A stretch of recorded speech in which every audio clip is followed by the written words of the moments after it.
कौन कौन सी है जिससे जप किया जाता है? नंबर 1 चंदन की माला, बहुत ज्यादा प्रभावशाली है। घोर गरीबी को समाप्त करने के लिए चंदन की माला, किसी व्यक्ति को बहुत क्रोध आता है उसके वो जप करने के लिए चंदन की माला को प्रयोग में लिया जाता है। चंदनम महत् पुण्यम सर्व पाप प्रणाशनम आपदाम अपहर्तारम लक्ष्मी तिष्ठति सर्वदा। ये चंदन का बहुत बड़ा महत्व है। तो चंदन की माला के 9 ही माला के ऊपर जप होता है, 10वीं कोई माला ही नहीं है जपने के लिए। जिसमें सबसे पहले यदि कोई मैं बोल दूं तो उसमें अंतर ये मन लगा लेना कि पहले बोल दिया है तो इसका कुछ ज़्यादा प्रभाव है, लास्ट में बोला है तो उसका प्रभाव कम है, ऐसा नहीं है। उसकी अपनी फलश्रुति अलग अलग है। चंदन की माला है, व्यक्ति को बर्फ की तरह ठंडा कर देती है इसके ऊपर जप करने से। इतना बड़ा इसका प्रभाव है। मैं ग्रंथ से बाहर नहीं हूँ, ग्रंथ से ही मैं आपको बात कर रहा हूँ। तो वह है चंदन की माला। पहनने में भी चंदन की माला बहुत प्रभावशाली है। किसी व्यक्ति को बहुत क्रोध आता है और ये क्रोध घर के लोगों पर बहुत आता है। कभी कभी लोग बाहर के लोगों के लिए बड़े अच्छे रहते हैं, लेकिन जैसे ही घर में प्रवेश किया तो बच्चे तो अंदर घुस जाते हैं, कहते मम्मी आया यमराज। बच्चे डर रहे हैं, माँ डर रही है, कांपती हुई बैठी है। तो क्रोध को शांत करने के लिए चंदन की माला। एक बहन तो कह रही है मेरा तो आदमी ऐसा ही है जैसा महाराज जी बोल रहे हैं। दूसरी माला है जिसका नाम है रुद्राक्ष की माला, जिसकी महिमा मैंने कई बार से महापुराण में करी है। हार्ट अटैक जैसी बीमारियों में तत्काल फायदा करने वाला रुद्राक्ष है, जो भगवान शिव के नेत्र से प्रकट हुआ है। ऐसे रुद्राक्ष की माला। तीसरी है वैजयंती की माला। जिस स्त्री पुरुष को संतान नहीं हुए तो ऐसे स्त्री पुरुष को वैजयंती की माला धारण कराई जाती है। इसके द्वारा वंश वृद्धि होती है।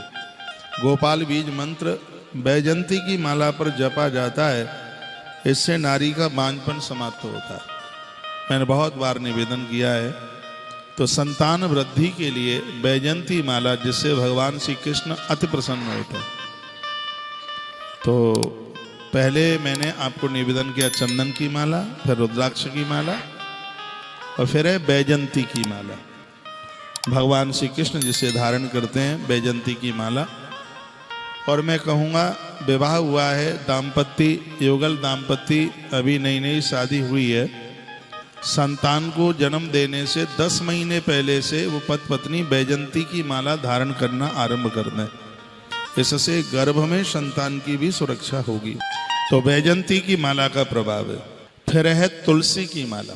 तुलसी की माला धारण करने से हर दिन कृष्ण जन्माष्टमी करने का फल प्राप्त होता है। नहीं पता हो तो सुन लो। तुलसी की माला धारण करने से प्रत्येक दिन श्री कृष्ण की जन्माष्टमी करने का फल प्राप्त होता है। एक बार फिर बोलूं, तुलसी महात्म्य में पद्म पुराण में वर्णन है। भगवान शंकर कार्तिकेय को ये कथा सुनाते हैं। कार्तिकेय भगवान शिव के पुत्र हैं। वो कहते हैं कि जो हरि वैष्णव लोग तुलसी की माला धारण करते हैं उनको प्रत्येक क्षण प्रत्येक पल भगवान श्री कृष्ण का जन्मोत्सव मनाने का सौभाग्य फल प्राप्त होता है। जन्माष्टमी को व्रत करने का फल प्राप्त होता है जो तुलसी धारण करते हैं। तुलसी धारण करने के लिए लहसुन प्याज तक का परहेज करना होता है।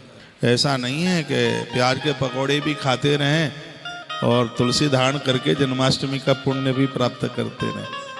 तो तुलसी की बड़ी महिमा है। हरि वैष्णव जन तुलसी धारण करते हैं। तुलसी के बिना किया गया एकादशी का फल 50% रह जाता है। ये तुलसी धारण करनी ही चाहिए। अगली बात मैं आपको बता रहा हूँ, स्फटिक की माला।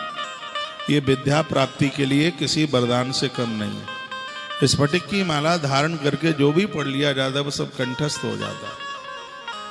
9 मालाओं में एक माला स्फटिक की भी बड़ी माला, अद्भुत माला है। अगली माला है कमल गट्टे की माला, जो धन की प्राप्ति के लिए इस पर लक्ष्मी मैया का मंत्र जपा जाता है। स्फटिक की माला पर सरस्वती माता का मंत्र जपा जाता है, ये भी सुन लीजिएगा। तुलसी की माला पर विशेष रूप से भगवान नारायण का मंत्र जपा जाता है। वैजयंती माला पर भगवान श्री कृष्ण का मंत्र, जो संतान प्राप्ति का मंत्र है, ओम क्लीम कृष्णाय गोविंदाय गोपी जनवल्लभाय स्वाहा, इस मंत्र को जपा जाता है। रुद्राक्ष की माला पर हर कोई मंत्र जपा जाता है, विशेष रूप से भगवान महादेव का और विशेष रूप से महामृत्युंजय मंत्र इसके ऊपर जपा जाता है। और जो चंदन की जो माला है यह बड़ी इतनी अद्भुत है। ये ओम नमः शिवाय के साथ साथ इसके ऊपर भगवान गणेश के मंत्र ओम गम गणपतये, ओम गम गणपतये नमः, इससे बुद्धि का विकास होता है, बुद्धि चल करके आती है।